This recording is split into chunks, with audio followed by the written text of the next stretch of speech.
is on the other side. Let's go past this. And emergency exit is behind you. Yes, so as I was saying, this is our September 2019 meetup. So for our social media channel, you can follow us on Twitter at MelbJVM. And for our Slack channel is slack.mel. Yes, would like to thank our sponsors for helping connect Signardo for food and this venue. Doc Moses for a name tag, which we don't have right now. Jack Praise, which we will be raffling off IntelliJ the license later after the session. We have Hayes for us our loyal supporters. Of course, my co-MelbJVM organizers, and to all of you for coming out. And yes, we would like also to thank our future sponsor, this is Elastic. Yep. Yeah. And yes, and thank you all for coming out tonight. Okay. Organizers meetup. It's scheduled on 10th of September. That's going to be next Tuesday. And yes, we always wanted to have volunteers that would help us run this event for the next month. We normally hold our meetup at State Library of Victoria. So the entrance is at the back. It's near Russell Street or at the corner of the Chow Street.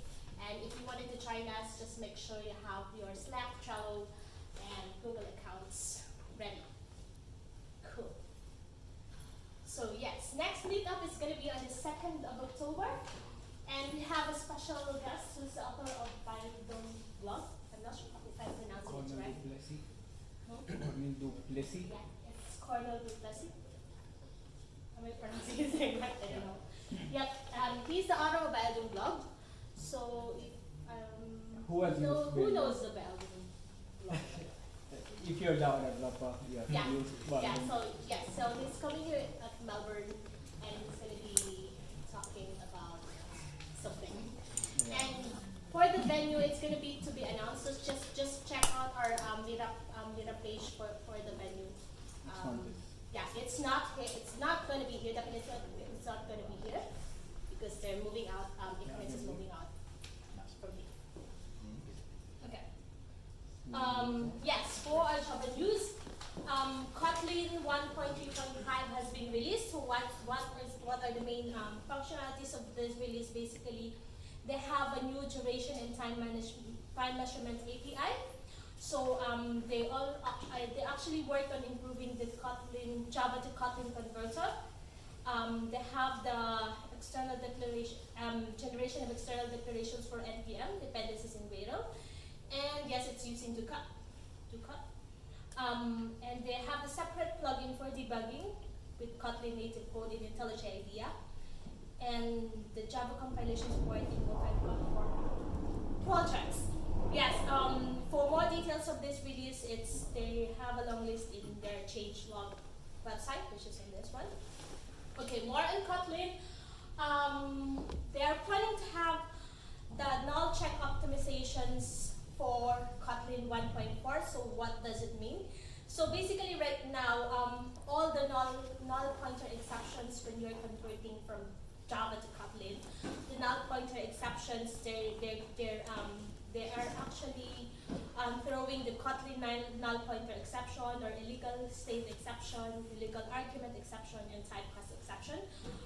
For 1.4, they're going to throw only the null pointer exception. So currently, in the current version, if this particular lines of code throws a null, so if Java that null is actually null, it will show the Java that get null must not be null right now. So in Kotlin 1.4, it's going to be null pointer exception. More in Kotlin, so as I was saying, in 1.2.5 they have the duration and time measurement experimental. So basically the duration, they're going to have, because right now if you wanted to know the difference between two times, it normally returns a long value. Am I correct? And normally, I'm not sure, but definitely it's a long, or the typical data types that we have, which is actually results more bug. So they have the duration in which you can have the seconds, milliseconds, or nanoseconds if you wanted to know the time difference, the difference between two time. And for this release, it also actually uses the mono clock, which represents the monotonic clock. So this means that it doesn't have any idea about the current system time. So you just have to input time 1, time 2, and yeah, because in the case, because the system time can actually be updated, whatever. And it has the measured time value functions that allows you to measure the duration of a given action and get its result together with the duration of the elapsed time interval. Also, Kotlin in the coming releases, experimental preview, still in 1.3.5, the experimental preview is the functions for bit manipulations like shift left, shift right. And it has improved Java to Kotlin converter, so I think that's the one that I discussed a while ago, which is the Java that the null pointer exception. So they basically improved the converter. So definitely, it's still not. So what they're saying is that as much as possible, they wanted to eliminate some errors. So yeah, but still not 100%. So if you wanted to use the new converter, you have to use J2K flag settings. You have to set the J2K flag settings. For more details about this, you can visit JetBrains blog about Kotlin 1.3.5 release. Okay, so moving on, we have MelbJVM 19.2 release. So basically, this is the major release after 19.1. Yes, for this one, I need to check on my code. So basically, it has a profile guided optimization or PGO.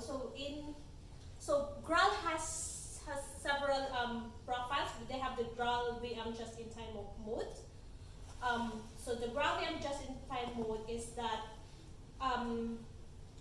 so it actually collects the runtime information during startup and use it to optimize the machine code. This is just-in-time mode. And they have the ahead of time mode, the Graal VM ahead of time mode, which is actually provides lower peak performance due to the missing runtime information. So it collects ahead of time. So to actually so Graal VM PGO mode is in between AOT and JIT. So so with PGO, you can collect the profiling data in advance and then feed it to the Graal VM native image utility, and this will be used. The information will be used to optimize the performance of the resulting binary. So you just collect the data ahead. 19.2 also has the Java Flight Recorder. So Java Flight Recorder is the one that records the performance of your JVM at some point. So yes, you can use the Java Flight Recorder with the Graal VM 19.2, and there are several performance improvements for this, and the extension for visuals to recode. Yeah, so if you are interested to know what's the roadmap of releases of the Graal VM, so basically they have 19.2, they're going to release 19.1, and so on, and so on. So this this graph. Okay, jClarity. So jClarity has been acquired by Microsoft. So who is jClarity? jClarity is one of the major contributors of Adopt OpenJDK. So they have been acquired by Microsoft. So what's going to be the impact to the community? So of course they owned by Microsoft. They have to follow Microsoft protocols and Microsoft rules. So we don't know yet what's going to happen. How are they going to contribute to the Adopt OpenJDK in the future? But the reason why they have been acquired by Microsoft is that they wanted to increase the performance for Java workloads on Azure. Yep. Okay, Spring Boot for Apache, Geode, and Pivotal Genfire 1.1 release. So for this two releases, basically the dependencies has been updated, like the Spring Framework, Spring Boot. So for 1.2.1 M1 release, these are the versions of the dependencies that is being used. And for 1.1 release, so these are the dependencies for this. Okay. Moving forward, so JDK 14 EAP, it's ready for download. Haven't released 13 yet. So 13 is going to be released maybe next week or a week after, this September. So for JDK 14, the EAP, the first EAP, for this release, they removed the Netscape JavaScript get window method. They deprecated Java Security ACL APIs. The Sun JCE provider now throws no such algorithm exception for this AES, GCM, and PKS S5 padding. So these are the encryption algorithms. And they turn off the AOT by default and change the related flags to experimental. And yes, also the J package EAP is also ready for download. So what is J package? This is a packaging tool for self-contained Java applications. Like if you wanted to have .tmg or .xf, if you want to install your Java applications to separate machines. Cool. Moving forward, so more about the upcoming releases of Java. So we have the JAP G60. This has been approved, and yes, I guess they're going to implement it, but we don't know when is it coming out, which particular release of Java. So what is the seal type? So basically seal type is aiming to enable the classes interface to limit the permitted subtypes, semi-enumerated set of types in the same maintenance domain as the type itself. For example, if we have a shape class, so basically you can't say that the chair is a shape. You can only say that a circle is a shape, a rectangle is a shape. So how is it going to be used? So you have to use the permit clause, which is an optimal. So this means that in this particular example, so only ABC classes can extend no class. Okay. Yep, and they have to be on the same module or the same package of the parent class. Cool. So for details of this job, you can always visit their job, this 360 website. And another data type that is coming is the records data type. So this is a new kind of type declaration in the Java language.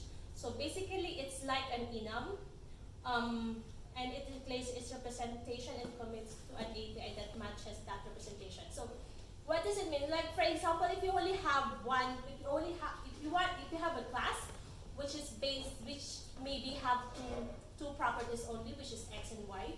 So normally, what we are doing is we have to write the two strings, we have to write the hash codes, we have to implement the equals method of that particular class to work in order for it to work properly. So with records, if you declare it as a record, basically you don't need to write the typical implementations of an object, of the object that we need. So that means that the equals hash codes are already a standard member of that particular class. So and then the toString so there's already a toString. You can always call it toString. So it right now, if you don't implement the toString, it's just going to give you that whatever object hash, right? Okay. Yep.